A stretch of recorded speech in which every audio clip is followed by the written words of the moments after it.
Good morning, welcome back to the vlog. Slightly different dynamic over the next few days for training. I'm having a few easy days before I jump into the last 3-week block. Today's the first of those days. We've got about 2 hours on the card today, no efforts, just cruising. Thankfully yesterday's rain has gone, the storm has passed, and we're back into the sunshine. Warm nights and cold hearts, our love like a fire slowly burning up. Now we don't talk no more, not like we used to. And we don't touch no more, we're tired, me and you. I think it's just a steady couple of hours today.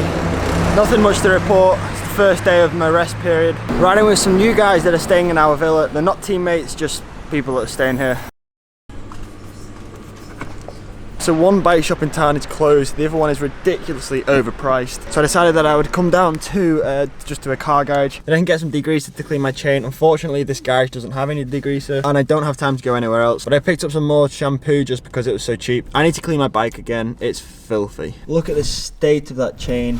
That is why I need some degreaser. Oh, and also I bought this saddlebag the other day. The good thing about these Physique ones is that it clips onto the saddle and therefore doesn't cause any marks or abrasions to the seat post.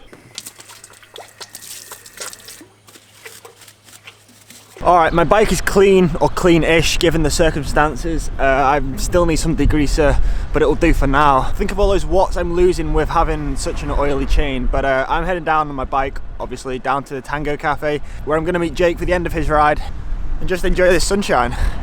Because that sunshine, believe it or not, it hasn't been around for a few days, but it's back, it's all good.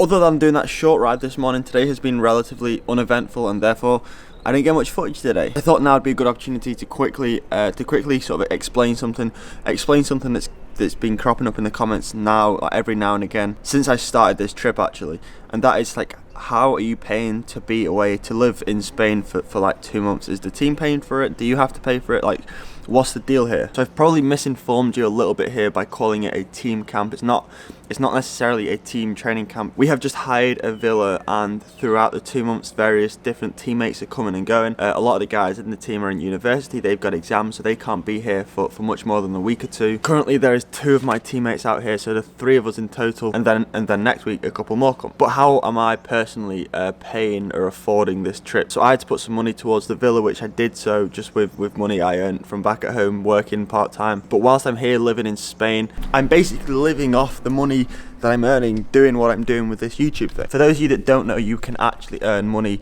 from making YouTube videos. It's not a lot, you know, but at the minute it's enough to survive doing what I'm doing. Believe it or not, it is pretty cheap here to live in Spain. Over the past few weeks I've been keeping an expenses spreadsheet to basically to track how much money I'm spending, and providing that you're not eating out for meals every night, you're cooking in, you're not having cafe stops on every single ride. It really does not cost a lot of money to live by yourself in Spain. Cost of living over here is reasonably cheap. So yeah, I feel like it's quite a personal thing, but so many people have asked, I thought I would address it. YouTube times by some savings that I've already got is how I'm paying for this 2-month training camp. At the end of the day, this is kind of an investment in myself. Hopefully I'm going to come here, get fit, train hard, get some form, and go back home and do well in races this season, and then hopefully I can progress within cycling. That's like the whole sort of scheme of things here. Alright, finally, another thing that I've been getting asked loads and loads is, what equipment do I use? What camera do I take out riding? And the answer is this. It's a Sony a6500.